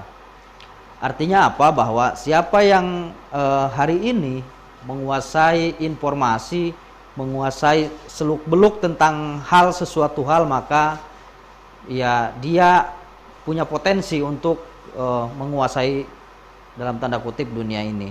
Terlebih kita tahu di era digital saat ini. Oke, next mungkin. Nah, yang pertama saya kira tadi sepakat juga apa yang disampaikan oleh Bu Mutia, bahwa ya internet atau era digital ini seperti sebuah mata pisau, sebuah mata pedang tadi kata beliau. Kita tidak bisa menafikan dan menghindari ya Mbak Fira bahwa ya sekarang udah era teknologi informasi begitu. Kita semua bisa mendapatkan sesuatu tentu yang bermanfaat tentu, dan kita juga sekarang eranya sudah bisa melakukan segala sesuatu aktivitas dari mulai ya persoalan ekonomi, budaya, pendidikan, itu sudah bisa dilakukan secara digital. Ada proses perubahan sosial. Nah, namun kita juga tidak bisa menafikan bahwa di sisi lain dunia digital ini mengandung dalam tanda kutip ya ancaman yang cukup serius gitu kan. Ya soal keamanan itu salah satunya. Nah, berangkat dari latar belakang ini, yang pertama tadi bahwa teknologi informasi ya telah mengubah pola hidup masyarakat dan menyebabkan perubahan sosial, budaya, ekonomi, dan kerangka hukum yang ya berlangsung dengan signifikan. Nah, perkembangan teknologi informasi kita tahu terlebih di era pandemi semakin masif. Ada akselerasi, ada percepatan gitu. Kita mungkin misalkan belum familiar ketika misalkan bahwa ternyata sekarang seminar yang biasanya dilakukan secara fisik ya Mbak Fira, dengan kita hadir secara fisik, sekarang bisa dilakukan dengan ya adanya aplikasi Zoom gitu kan, kemudian Google Meet dan lain sebagainya. Tentu ini sebuah kemajuan pada satu sisi, namun ya di sisi lain juga tentu ada dalam tanda kutip yang saya bilang tadi, ada ancaman terkait, terutama memang terkait dengan perlindungan data pribadi. Nah, kemudian yang perlu diingat juga bahwa hak atas privasi atau privacy right atau hak atas data pribadi itu merupakan salah satu hak fundamental atau hak dasar atau fundamental right yang kita sebut itu. Oke, next. Nah, ini fakta juga tadi yang disampaikan oleh Bu Mutia ya, sahabat-sahabat semua, bahwa bagaimana penggunaan teknologi internet hari ini sudah meluas, kemudian memberikan kontribusi atas meningkatnya pemrosesan data. Jadi kita misalkan mau membuka aplikasi, mendapatkan aplikasi, kita diminta data dan lain sebagainya, begitu kan. Nah, itu adalah data-data pribadi, termasuk mungkin yang cukup populer hari ini kalau di masa pandemi kita ada aplikasi Peduli Lindungi. Itu kan juga ada data gitu dan lain sebagainya. Dengan aplikasi itu kemanapun kita berada ketahuan tuh Mbak Fira gitu kan. Jadi kita seperti ibaratnya hidup di dunia kaca. Iya, terdeteksi kemana-mana ketahuan. Jadi memang era digital ini membuat dunia semakin terbuka dan dalam tanda kutip menjadi sempit sebenarnya gitu kan. Menjadi sempit, seolah-olah kemudian orang terlena abai dengan hak privasi orang gitu. Jadi yang merupakan hak dasar itu. Nah, ini persoalannya. Nah, kemudian orang juga tidak kemudian orang juga tidak aware dengan hak privasi orang lain begitu kan, karena era keterbukaan informasi ini. Nah, melalui fasilitas internet seperti akses data orang misalkan melalui tindakan yang tidak sah gitu kan dan lain sebagainya gitu kan. Nah, ini sangat riskan. Itu tadi yang saya sebut sebagai ancaman. Nah, ini juga satu hal yang perlu kita sadari ketika kita masuk pada dunia digital, katakanlah internet, baik itu sosial media ataupun aplikasi lainnya. Prinsipnya sebenarnya kita akan terekam dan seluruh informasi tersebut menjadi jejak digital yang sudah terekam. Kita tahu bahwa internet ini kan menggunakan apa yang disebut dengan teknologi AI itu kecerdasan buatan ya Mbak Fira, kecerdasan buatan. Ada algoritma, kalau di dalam Google itu ada algoritma. Pernah nggak misalkan kita sadar ketika kita mohon maaf misalkan melakukan browsing di internet, mengunjungi situs tertentu, atau misalkan kita di Google mencari tema tertentu, atau misalkan kita di marketplace mencari barang tertentu gitu Mbak Fira, ketika kita membuka yang lain pun ada ads, ada Google Ads misalkan yang menampilkan apa yang sedang kita cari gitu kan. Nah, itulah luar biasanya. Artinya apa? Artinya ada jejak digital yang terekam begitu. Ada algoritma itu yang terekam ketika kita berselancar di internet, dan itu yang saya pikir harus kita sadari bersama-sama begitu. Oke, next. Nah, ini ada beberapa contoh kasus saya pikir terkait dengan bagaimana kebocoran data pribadi ya. Kita tahu di di Amerika pada tahun 2018 di media pada tahun 2018 Cambridge Analytica yang merupakan perusahaan analisis data itu telah menggunakan informasi pribadi yang diambil dari Facebook tanpa izin. Itu kan luar biasa gitu kan, kebocoran luar biasa. Nah, ini adalah salah satu contoh yang menjadi warning begitu kan, menjadi warning karena mungkin di dalam dunia maya kita ya Mbak Fira tidak ada sekat-sekat negara begitu. Kita bisa bergaul dengan orang dari manapun dan siapapun begitu kan. Nah, ini problemnya. Problemnya ketika misalkan kita bergaul melalui sosial media dan lain sebagainya, ada data-data kita yang ya setiap saat bisa saja bocor. Nah, itu yang saya pikir berbahaya. Makanya saya sebenarnya lebih setuju kita hari ini sebenarnya bukan lagi urgen, tapi memang sudah darurat perlindungan data pribadi kita gitu kan, akan sangat berbahaya. Oke, next. Itu contoh di Amerika. Nah, kita di Indonesia, kita tidak bisa menutup mata bahwa hari ini mohon maaf penipuan melalui sosial media, Facebook dan lain sebagainya, kemudian yaitu di luar aplikasi-aplikasi lain, aplikasi chat misalkan MiChat dan lain sebagainya, banyak penipuan dan lain sebagainya. Ini fakta begitu kan. Nah,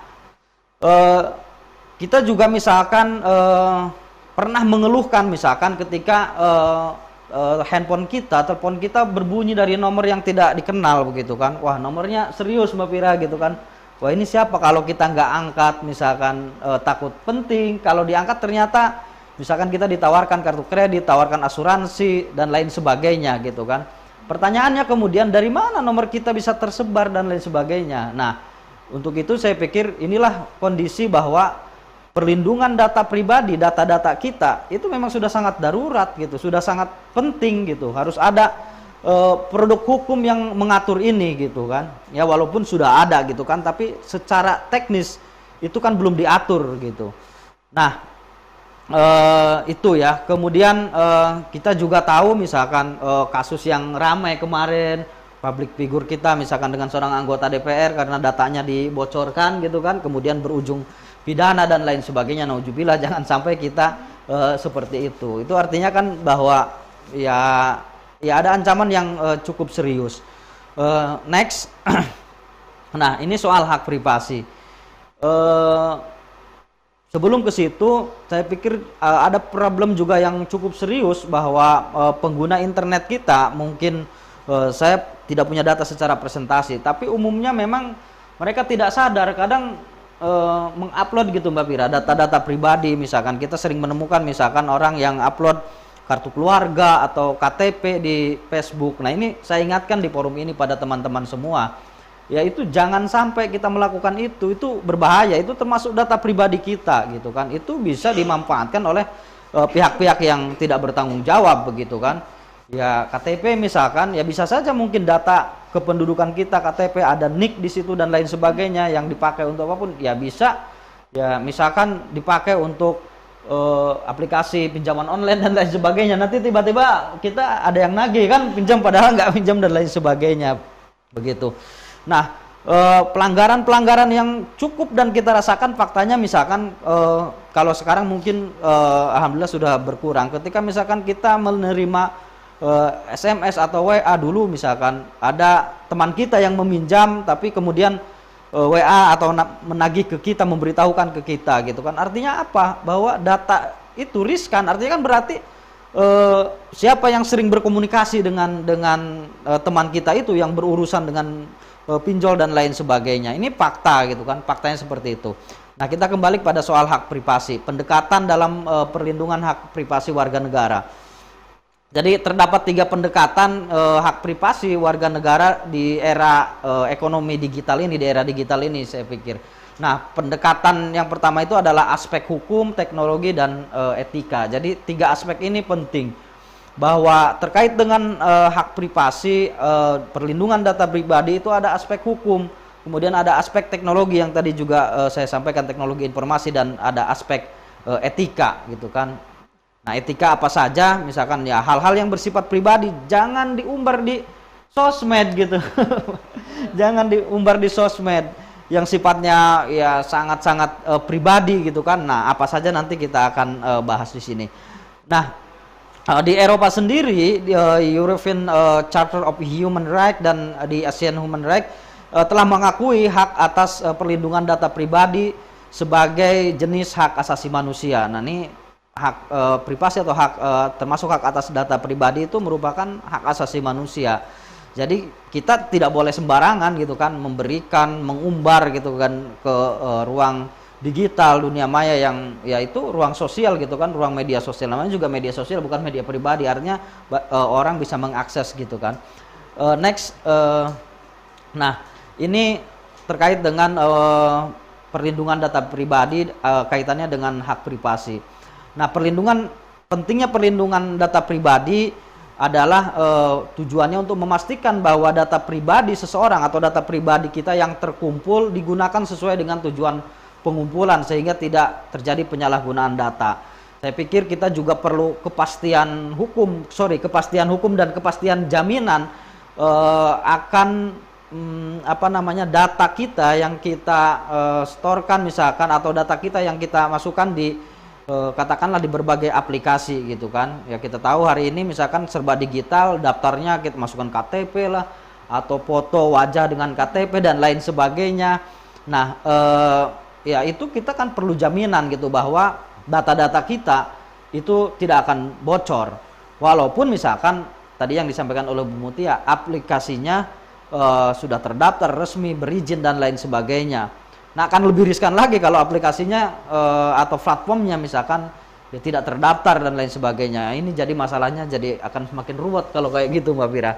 Nah, hak perlindungan data pribadi berkembang dari hak untuk menghormati kehidupan pribadi atau disebut the right to private life.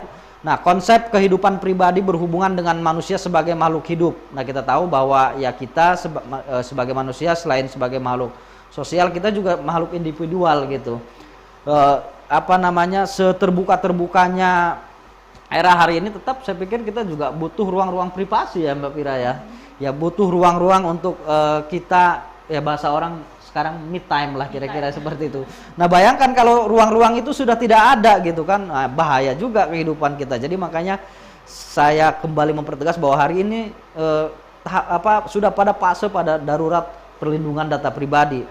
Nah, privasi memang tidak dicantumkan. Nah, di dalam Undang-Undang Dasar 1945 secara eksplisit memang tidak dicantumkan harus ada hak pribadi, tapi secara implisit hak atas privasi terkandung dalam pasal 28G ayat 1 Undang-Undang Undang-Undang Dasar 1945 tadi juga yang disampaikan oleh Bu Mutia, bahwa setiap orang berhak atas perlindungan diri pribadi, keluarga, kehormatan, martabat, serta berhak atas rasa aman dan perlindungan dari ancaman, ketakutan atau berbuat sesuatu yang merupakan hak asasi kita. Jadi hak asasi kita harus memang terlindungi seperti itu gitu.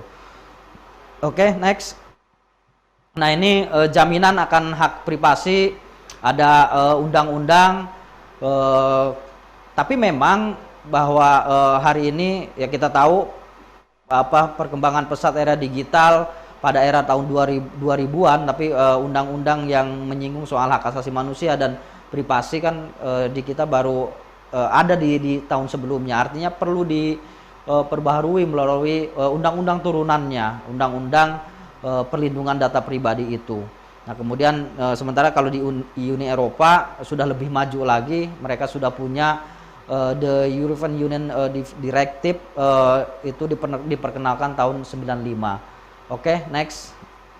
Nah ini kebutuhan akan privasi. Jadi menurut Westin, seorang peneliti, kebutuhan akan privasi itu sebenarnya kebutuhan dasar manusia, bahkan mungkin usianya sudah sama tuanya dengan usia manusia sendiri itu. Jadi manusia sejak terlahir ke dunia yaitu menyandang sebagai makhluk individu dan makhluk sosial gitu. Jadi makanya kebutuhan akan privasi kaitannya dengan perlindungan data pribadi yang kita bicarakan pada kesempatan ini, yaitu kebutuhan pribadi manusia gitu, kebutuhan dasar itu sendiri. Nah, berdasarkan kajian antropologis, biologis dan sosiologis menunjukkan bahwa dalam masyarakat primitif sekalipun setiap individu selalu memiliki keinginan ya semacam untuk privasi gitu. Jadi sudah dari sananya, jadi sudah memang fitrah manusianya gitu Mbak Fira, bahwa ya orang itu hak-hak pribadinya, kemudian hak privasinya itu memang dijaga dan dilindungi begitu.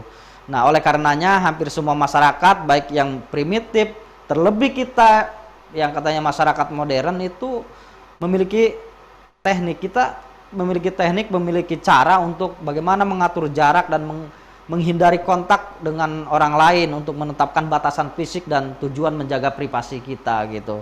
Nah itu jadi memang ya manusiawi sekali gitu kan, memang kita mempunyai hak-hak privasi itu. Next. Nah ada 5 konsep privasi itu. Yang pertama itu otonomi pribadi. Artinya begini, kita harus sadar bahwa semakin banyak seseorang mengetahui pribadi orang lain, maka seseorang itu akan dengan mudah mengontrol orang tersebut. Ya enggak Mbak Fira ya? Ini bahaya gitu. Jadi makanya hati-hati kita mengupload sesuatu yang sifatnya pribadi, baik data pribadi kita atau mungkin kita mengumbar punya orang, itu berbahaya gitu. Semakin orang tahu gitu kan, di profiling kan, oh ini latar belakangnya seperti ini, keluarganya ini dan lain sebagainya, itu berbahaya gitu kan gitu. Kemudian konsep privasi yang kedua itu adalah pelepasan emosional. Seseorang secara individu sering atau bahkan memerankan berbagai peran yang berbeda. Mbak Fira dengan teman-teman di sini berperan sebagai seorang yang ya perfect, dia berperan sebagai moderator yang keren dan lain sebagainya. Tapi Mbak Fira di rumahnya, di keluarganya, maka berperan yang lain begitu. Di kedua orang tuanya berperan sebagai anak. Kalau saya sebagai seorang ayah misalkan, ke anak-anak itu berperan sebagai seorang ayah dan lain sebagainya. Itulah konsep privasi, dan itu privasi orang gitu kan, dia akan berperan di masing-masing tempatnya. Kemudian komunikasi yang terbatas dan terlindungi, ya kita punya komunikasi yang interaksi antar satu sama lain yang terbatas dan itu harus terlindungi, tidak mesti semua orang tahu gitu, ya nggak Mbak Pira? Pembicaraan kita misalkan dengan keluarga kita tidak perlu orang lain tahu dan lain sebagainya begitu. Nah kemudian konsep privasi juga itu sebagai evaluasi diri gitu, evaluasi diri, introspeksi diri. Bayangkan kalau sudah tidak ada ruang privasi, kita tidak akan pernah melakukan evaluasi diri, introspeksi diri. Ya artinya ya tidak ada upaya-upaya perbaikan dalam hidup kita. Ini apa nih yang salah, apa yang harus diperbaiki dan lain sebagainya. Kemudian konsep privasi juga meminimalkan beban. Setiap orang punya beban kehidupan, punya beban masalah sendiri dan lain sebagainya, maka dibutuhkanlah privasi itu gitu. Bayangkan kalau sedang banyak masalah misalkan karena data kita tersebar, Mbak banyak yang meneror gitu dalam tanda kutip. Wah, ini luar biasa, ancamannya sangat serius gitu kan. Oke, next. Nah ini ada 7 hak privasi menurut Schermer, seseorang sosiolog. Dia mengatakan ada 7, ini juga yang harus kita pahami gitu kan, ketika kita misalkan mau share ataupun upload di media sosial. Ada hal yang saya pikir ini urusan pribadi, urusan privasi yang tidak boleh kita umbar. Yang pertama tubuh secara utuh gitu kan, itu tidak boleh gitu kan, itu privasi banget kalau tubuh gitu kan. Ya kita tahulah kalau dalam Islam misalkan, kalau dalam fikih kita tahu ada aurat misalkan begitu, ya tidak semua perlu dibuka gitu kan, ada batasan-batasannya dan lain sebagainya. Itu tubuh. Kemudian pikiran, tidak boleh kita misalkan mengetahui gitu kan secara detail gitu kan, ini orang pikirannya gimana dan lain, kemudian menjadi kita kemudian menjustifikasi orang dengan pikirannya dan lain sebagainya gitu kan. Makanya kalau dalam politik dijamin itu namanya kebebasan berpikir gitu kan. Nah kemudian rumah gitu kan, rumah itu ya rumah kita tentu, kalau rumah orang privasi orang. Nah rumah kita adalah wilayah privasi kita begitu kan. Kemudian perilaku intim, nah kita tentu ada lingkungan inner circle kita yang dekat gitu kan. Kalau suami dengan istri, istri dengan suami, ayah dengan anak dan lain sebagainya. Nah itu banyak hal-hal yang sekarang orang kebablasan ingin eksis gitu ya Mbak Pira ya teman-teman. Ya kita kadang sering ya mohon maaf kebablasan gitu kan, semua diupload, semua hal yang ya mohon maaf misalkan anak-anak kita walaupun misalkan masih kecil gitu kan, mohon maaf ketika misalkan setelah selesai mandi telanjang diupload, tek, wah dede baru selesai mandi. Jangan itu gitu kan. Saya pikir ini juga ya literasi kita, pendidikan kita dalam bersosial media juga penting. Nah kemudian korespondensi, kehidupan keluarga, dan ini juga yang kita bahas bahwa personal data personal kita, data-data personal kita gitu kan. Mungkin ini berbeda, utamanya misalkan kalau di negara-negara lain dalam konteks sosial budaya politik. Saya ambil contoh misalkan kalau soal agama misalkan, kalau di kita mungkin tidak menjadi sesuatu yang sensitif, maksudnya data agama. Ketika saya bertanya agamanya apa, nah kalau di luar negeri orang bertanya agama itu sesuatu yang salah gitu kan, karena itu data pribadi gitu kan, pribadi lah sifatnya. Oke, next. Oke, nah ini kita juga terkait dengan perlindungan data pribadi, kita juga diikat oleh apa yang disebut dengan hak individu. Apa itu hak individu? Dalam setiap melakukan aktivitas apapun, terlebih di era digital kita bersosial media, yang pertama tanggung jawab. Ya kita harus punya tanggung jawab ketika kita misalkan bersosial media, melakukan aktivitas digital, ekonomi dan lain sebagainya begitu kan. Kita harus bertanggung jawab gitu kan, bertanggung jawab untuk tidak mengumbar data pribadi, kemudian ya dan lain sebagainya lah. Ya tidak hanya bersosial media gitu kan.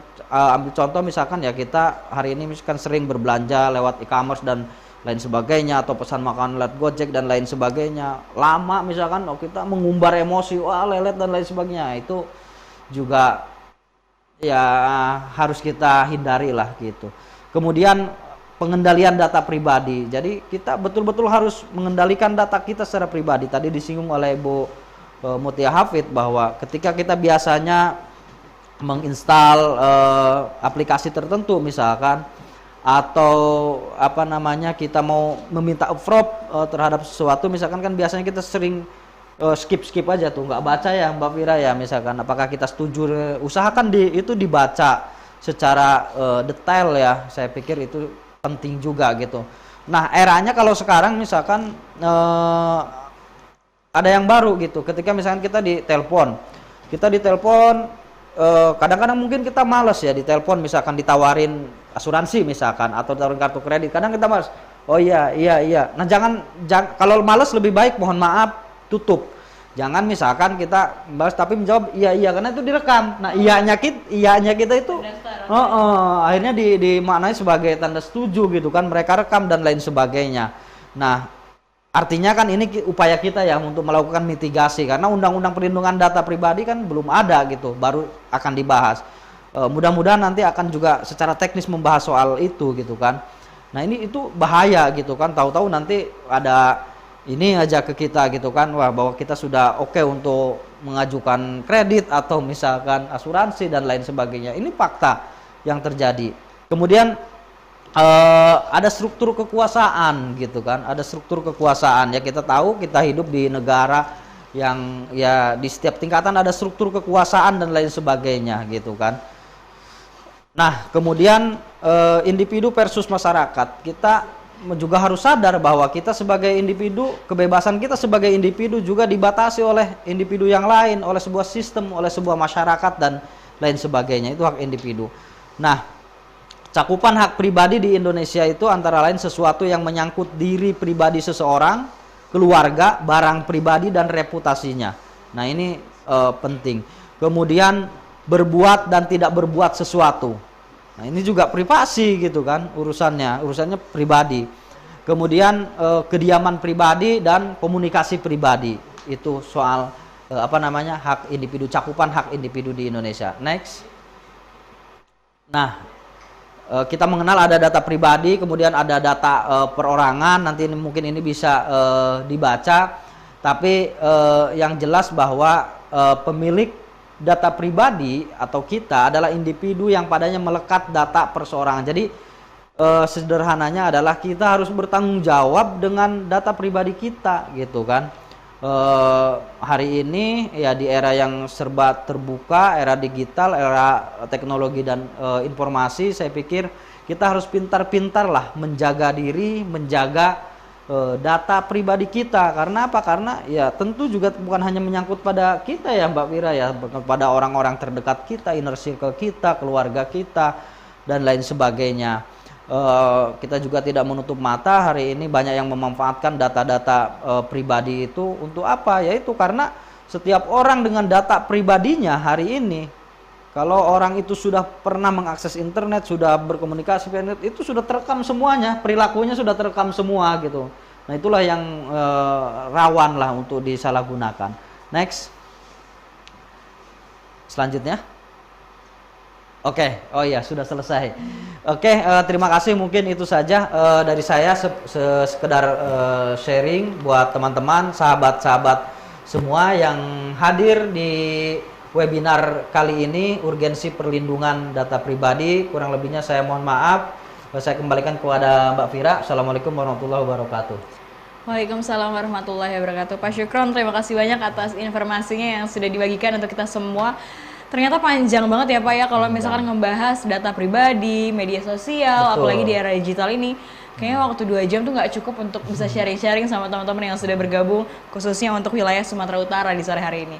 Nah Pak Syukron, sambil menunggu teman-teman di sini untuk bisa bertanya jawab di kolom chat dan juga secara langsung menekan fish raise hand, bahwa tadi sudah dijelaskan oleh Bapak nih, karena banyak sekali mungkin kebocoran data pribadi di luar sana yang mungkin kayaknya mereka tuh kurang mengetahui ternyata data kita tuh ternyata bisa kesebar kalau misalkan kita memasuki link ini. Kemudian data kita ternyata bisa kesebar di luar sana tanpa kita ketahui kemana-kemananya nih data kita kalau misalkan kita join wifi di tempat-tempat umum.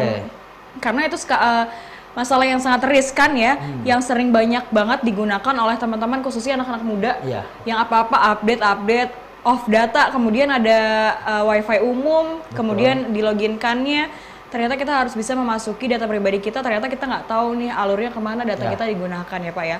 Dan kemudian sudah disounding juga oleh Bapak tentang pinjaman online. Ternyata kalau misalkan tim dari pinjaman online ini sebenarnya bisa meretas handphone kita ya Pak ya. Betul.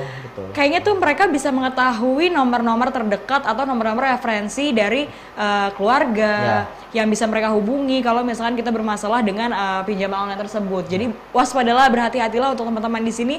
Yang aman-aman aja lah Pak ya. Yang aman-aman kita aja. harus bisa menggunakan media sosial itu yang aman-aman aja. Bijak lah kitanya ya. Betul, untuk fun ya kan, betul. untuk sharing informasi, pengetahuan. Terus kemudian kira-kira apa sih yang lagi dicari untuk anak-anak milenial sekarang untuk konten-konten yang bermanfaat dan banyak yang dicari khususnya untuk teman-teman yang sering nonton YouTube, kemudian TikTok, Instagram dan media sosial lainnya. Nah, Pak Syukron, terima kasih banyak atas informasinya, dan next kita sudah ada beberapa penanya di sini yang sudah siap untuk bisa memberikan pertanyaan-pertanyaan di sore hari ini untuk narasumber kita yang masih hadir. Masih ada Pak Syukron di sini karena tadi Bu Mutia sudah silam dan juga Pak Semi.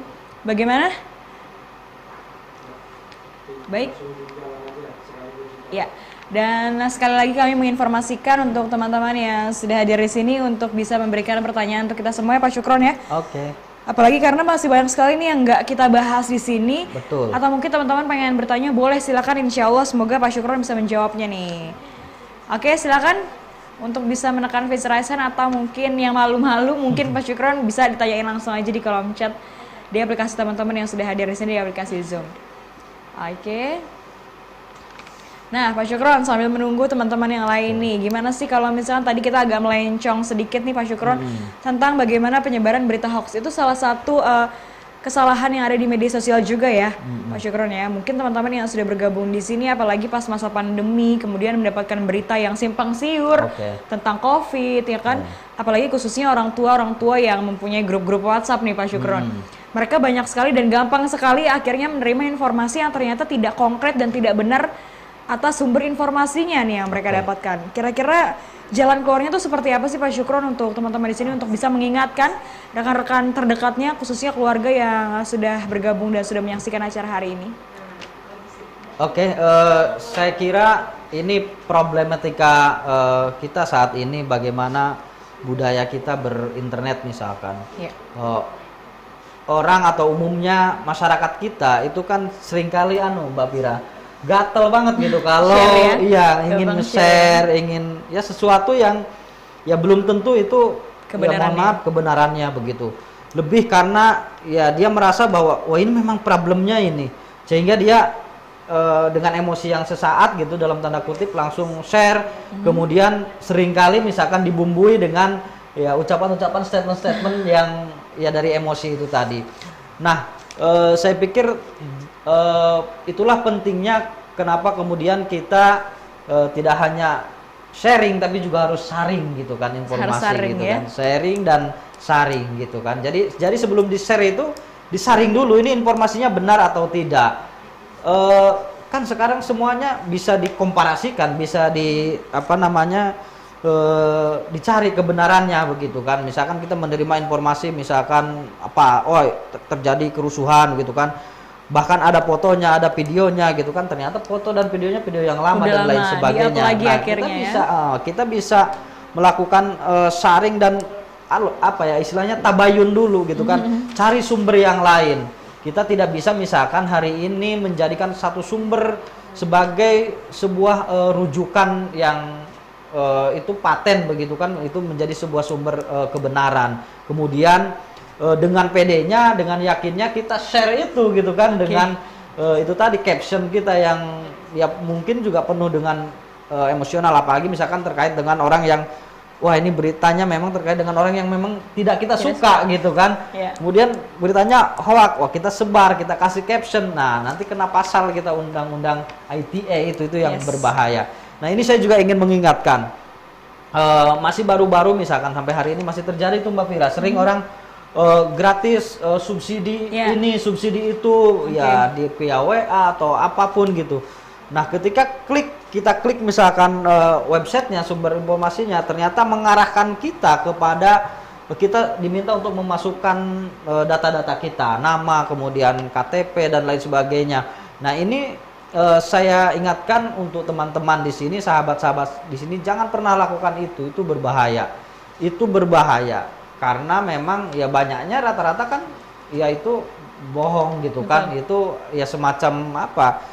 Spy gitu ya untuk meretas kita gitu kan, meretas kita masuk ke situ, nanti kita apa namanya, perangkat kita itu akan dihack, kira-kira seperti itu. Mbak Fira. Baik, Pak Syukron, terima kasih banyak. Kita tahan dulu karena sudah ada beberapa teman-teman yang sudah bertanya nih, kata teman-teman panitia. Boleh ditampilkan langsung atas nama Kak Farhan, boleh dinyalakan mikrofonnya. Halo moderator. Ya, selamat sore Kak Farhan. Sore moderator dan pemateri yang terhormat, saya Farhan dari Deli Serdang. Izin bertanya, saya sekarang lagi masuki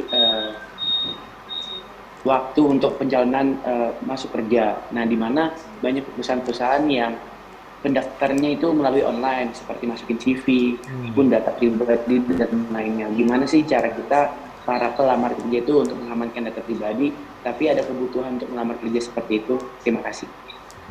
Ya, baik. Terima kasih Mas Farhan. Mungkin kita tampung dulu Pak Syukron. Apakah ada lagi yang mau bertanya? Kak Maliatul Fitria, boleh dinyalakan mikrofonnya, Kak? Oke, kita tampung dulu ya, Pak. Agar semua teman-teman yang gabung di sini untuk bisa bertanya terlebih dahulu. Kak Maliatul, boleh dinyalakan mikrofon dan juga kameranya. Kak Maliatul. Oke. Ya, Kak Maliatul, selamat sore. Boleh dinyalakan kamera dan juga mikrofonnya. Oke, sebentar Pak. Ya. Pertanyaannya mungkin sudah saya tulis di chat ya Kak? Secara langsung juga nggak apa-apa Kak, tapi mohon untuk dikecilkan sedikit volumenya. Baik. Ya, silakan. Ini aja Kak, mohon bertanya kepada Bapak narasumber. Tadi yang Bapak bilang bahwa setiap aktivitas kita itu seringkali terekam jejak digital gitu ya. Bagaimana tips dan triknya agar terhindar dari rekam jejak digital itu? Terima kasih. Iya, baik. Terima kasih Kak Malia itu atas pertanyaannya. Terakhir, ada lagi Bapak Ibu yang mau bertanya? Rekan-rekan semua yang sudah hadir? Kak Fadliansyah, boleh dinyalakan mikrofonnya? Kak Muhammad Fadliansyah, boleh dinyalakan kamera dan juga mikrofonnya? Iya, Mbak. Silakan Kak, pertanyaannya. Izin bertanya terkait pertanyaannya, yaitu bagaimana sih tips and trick bagi kita nih yang sekarang untuk bermain media sosial dalam dunia digital. Karena kan yang kita lihat sekarang beberapa masyarakat Indonesia itu semena-mena atau sewenang-wenang dalam bermain media sosial terkait pengetikan atau segala macamnya. Mungkin itu. Terima kasih Mbak. Ya, makasih Mas Fadliansyah. Dan mungkin Pak Syukron langsung aja nih untuk bisa menjawab 3 pertanyaan sekaligus dari 3 penanya yang sudah bergabung dan masih setia hingga saat ini. Tadi ada Kak Farhan mengenai pembahasan tentang bagaimana sih kita bisa mensubmit saat kita bekerja, mendaftar lewat online dengan memberikan CV kita. Kemudian Kamalia tuh tadi sudah bertanya tentang bagaimana sih kita bisa terjaga dari rekam jejak digital, dan kemudian Kak Fadliansyah yang baru saja memberikan pertanyaan. Silakan Pak. Oke, baik. Yang pertama dari Bang Farhan tadi ya, dari Deli Serdang ya kalau tidak salah. Jadi begini, memang sekarang perusahaan-perusahaan sudah juga banyak melibatkan pihak ketiga, bahkan platform untuk mencari katakanlah kriteria ataupun para karyawannya begitu kan, calon karyawannya. Banyak platform sekarang misalkan kayak Jobstreet misalkan, atau di OLX juga kita bisa melihat ada lowongan kerja dan lain sebagainya di sana. Nah, itulah kenapa kemudian saya pikir bahwa dengan banyaknya platform-platform itu maka kita butuh jaminan keamanan data kita. Nah, inilah kemudian yang saya sampaikan bahwa hari ini memang kita sudah sangat urgen sekali undang-undang perlindungan data pribadi itu. Nah, tapi kemudian bagaimana kita hari ini misalkan diminta untuk ya data pribadi dan lain sebagainya. Tentu ada kriteria-kriteria. Saya pikir sepanjang data pribadi itu memang yang sifatnya umum sesuai yang diminta tidak masalah. Tapi memang pastikan bahwa itu kalau memang langsung dengan perusahaannya, kalau via online itu digital itu kan biasanya via email. Via email kita misalkan gitu kan, kita kirim via email kita. Yang jelas jangan data-data yang ya betul-betul sifatnya pribadi begitu kan. Ya kan biasanya masih tidak terlalu pribadi banget lah kira-kira begitu, umum-umum saja. Pastikan itu. Kemudian yang kedua, kalau memang melalui pihak ketiga, platform pencari kerja dan selain sebagainya, ya itu pastikan juga bahwa itu terpercaya yang pertama. Yang kedua, betul-betul jangan pernah ya data-data yang pribadi kita yang betul-betul yang sifatnya pribadi banget begitu kan, yang sifatnya pribadi banget gitu kan. Saya pikir janganlah, kita harus menjaga itu gitu kan. Itu sih jadi memang kembali kepada kitanya, kita memang harus aware, harus berhati-hati dan lain sebagainya. Bila perlu memang ada perjanjian ya Mbak Pira, ada perjanjian misalkan ketika kita diminta untuk mengupload data pribadi kita, bahwa ya di situ data pribadi kita betul-betul aman dan terjamin. Kalau saya mohon maaf misalkan kalau saya sekarang misalkan kalau dimanapun misalkan saya diminta nomor handphone saya di pusat perbelanjaan, kita kan sering juga gitu untuk database dan lain sebagainya. Saya selalu memastikan bahwa ya nomor saya itu aman begitu kan, tidak tersebar kemana-mana. Saya pikir ini juga harus menjadi kesadaran kita semua sebagai masyarakat Indonesia. Kemudian yang kedua dari Mbak Maliatul tadi, bagaimana sih kita ini menghapus jejak digital kita ketika kita berselancar di internet. Tadi yang saya sampaikan bahwa kalau 100% mungkin tidak bisa, karena kita sudah masuk ada bekas-bekasnya jejak digital dan lain sebagainya. Hanya saja kita harus memastikan jejak-jejak digital yang kita tinggalkan di situ itu bukan data-data pribadi yang menyangkut keamanan kita. Secara teknis misalkan kalau teman-teman atau sahabat-sahabat semua sering browser gitu kan, baik di Mozilla ataupun di aplikasi browser lainnya, sering-seringlah atau secara rutin tadi disinggung oleh Bu Mutia untuk melakukan clear cache. Jadi biasanya itu ada history ya Mbak Fira ya, ada di pojok kanan itu 3, ada klik di situ ada history, kemudian di clear di situ secara rutin, clear secara rutin cache dan lain sebagainya. Kemudian sekarang kan kalau ada apa namanya plugin cache dan lain sebagainya minta persetujuan ya diabaikan saja gitu kan. Nah, tapi yang paling penting itu harus apa namanya rutin melakukan pembersihan itulah, clear cache itu harus rutin di browser itu. Termasuk di smartphone kita, di media kita itu. Kalau kita misalkan suka nggak sering mematikan handphone kita, merestart atau mematikan, ya paling tidak kita melakukan clear cache itu harus sering lah itu. Nah kemudian terkait dengan yang sifatnya kita harus login kayak sosial media dan lain sebagainya itu Mbak Pira, kita juga harus secara rutin melakukan logout. Kan kita kadang sering males misalkan sosial media ya karena handphone kita nggak akan kemana-mana ya, kita langsung tutup saja gitu kan. Nah itu kita harus secara berkala sering melakukan logout, dan bila perlu dirasa perlu ya kita sesekali juga ganti passwordnya kan, kira-kira seperti itu. Kita itu saya pikir untuk upaya mitigasi, untuk upaya mengantisipasi itu penting. Apalagi tadi yang disampaikan juga oleh Mbak Pira, kemudian Bu Mutia tadi sebelumnya, kalau kita sering memakai fasilitas publik dalam hal ini wifi ya yang sifatnya open access, terbuka gitu kan, ya itu bahaya sekali sebenarnya gitu kan. Kalau bisa ya dikurangi atau dihindari lah. Kalaupun tidak bisa dihindari, dikurangi.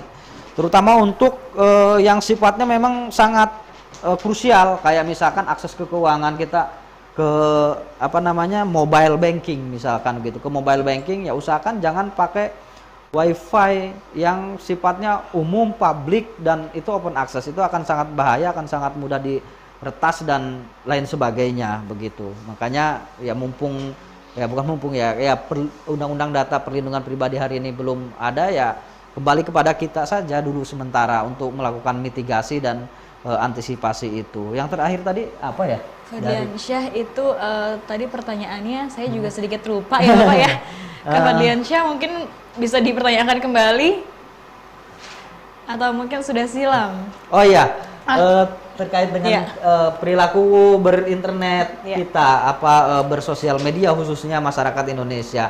Memang agak ironis Mbak Fira, jadi kita di Indonesia ya mayoritas Muslim dan katanya orang Timur dan beradab, tapi mohon maaf perilaku berinternet kita itu dikatakan dalam paling sadis katanya, di terbaru kalau tidak salah se-Asia paling ngeri, paling sadis gitu.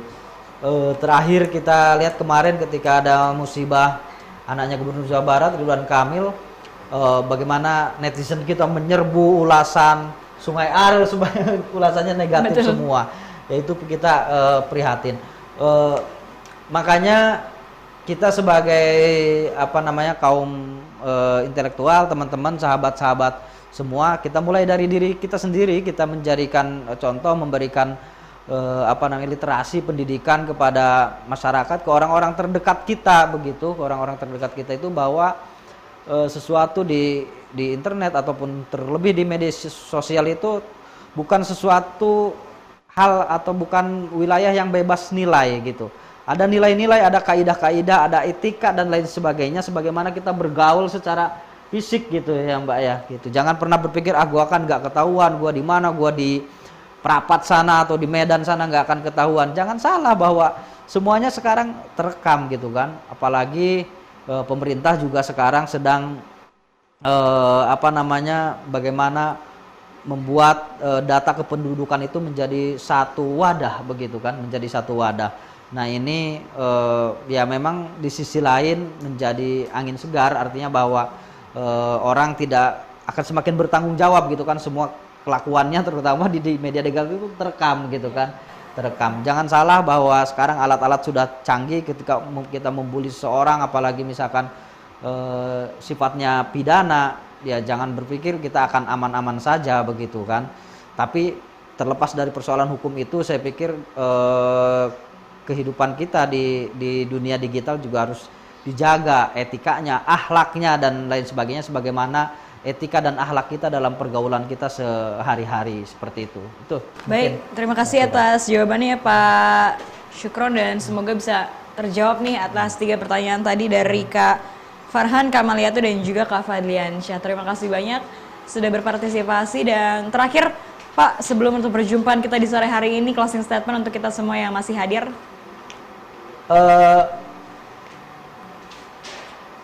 Keselamatan kita, kenyamanan kita, keamanan kita berselancar di dunia maya, di dunia digital tergantung kepada diri kita. Mari kita cerdaskan masyarakat, mari kita menjadi contoh yang baik, bijak bersosial media, memanfaatkan sosial media untuk kemajuan kita, untuk kemajuan masyarakat dan untuk kemajuan bangsa dan negara. Terima kasih. Luar biasa. Pak Syukron, terima kasih banyak sudah Sama-sama, hadir Mbak Fira. di acara Terima hari kasih. ini di sela-sela kesibukannya, dan juga kami mengucapkan untuk Ibu Mutia dan juga Pak Semi atas informasinya, dan semoga kegiatan kita hari ini bermanfaat. Semoga informasi-informasinya diterima baik oleh teman-teman yang sudah hadir pastinya untuk acara hari ini. Baiklah, kalau begitu teman-teman yang sudah hadir, salam sehat untuk kita semua. Semoga sampai bertemu di kesempatan-kesempatan selanjutnya. Dan saya Fira Anggreni selaku moderator pamit undur diri, dan kita kembalikan lagi kepada MC Syifa. Terima kasih banyak. Oke, terima kasih Mbak Fira yang telah memandu kegiatan webinar kita hari ini, sangat luar biasa. Oke teman-teman semua, kita telah sampai di penghujung acara. Sekali lagi kami ucapkan terima kasih kepada narasumber yang telah memberikan banyak sekali insight-insight positif, materi, kemudian share pengalaman untuk kita semua. Terima kasih kami sampaikan kepada Ibu Mutia Hafid, kemudian Pak Semi dan juga Bang Syukron Jamal. Terima kasih telah berkenan untuk meluangkan waktunya dan memberikan banyak sekali ilmu pengetahuan untuk kita semua. Kemudian juga terima kasih dan apresiasi setinggi-tingginya kepada 250 peserta dari Provinsi Sumatera Utara. Terima kasih atas kehadiran dan juga partisipasi aktifnya sehingga kegiatan webinar ngobrol bareng legislator pada hari ini bisa terselenggara dengan asik, menarik dan juga penuh sekali dengan ilmu dan pengetahuan. Baik teman-teman semua, kita telah sampai di penghujung acara. Saya Syifa Rudha Mu'afa sebagai Master of Ceremony pamit undur diri. Mohon maaf apabila ada salah hilaf dalam sikap dan tutur kata. Semoga kita bisa berjumpa dalam kegiatan-kegiatan berikutnya. Setelah ini masih akan ada hiburan penutup dari home band kita, Project Peanut. Sekian, kurang lebihnya mohon maaf. Wassalamualaikum warahmatullahi wabarakatuh. Senada cinta bersemi di antara kita, menyandang anggunnya peranan jiwa asmara, terlanjur untuk terhenti di jalan yang telah tertempuh semenjak ini. Sehidup semati, kian lama kian pas aku rasakan jua. Janji yang terucap tak mungkin terhapus saja. Walau rintang berjuta, walau cobaan memaksa diriku terjerat di peluk asmara.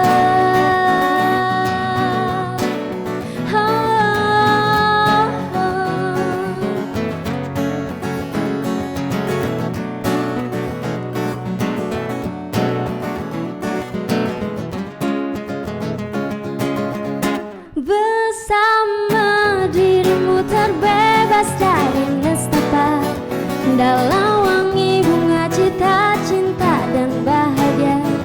Walau rintang berjuta, walau cobaan memaksa diriku terjerat di peluk asmara. Terlambat untuk berdusta, terlambatlah sudah menipu sanubaritas semudah kusaha. Yakin akan cintamu, yakinkan segalanya. Perlahan dan pasti daku kan melangkah menuju damai jiwa. Terlambat untuk berdusta, terlambatlah sudah menipu sanubaritas mudah kusangka. Yakin akan cintamu, yakinkan segalanya. Perlahan dan pasti daku kan melangkah menuju damai jiwa.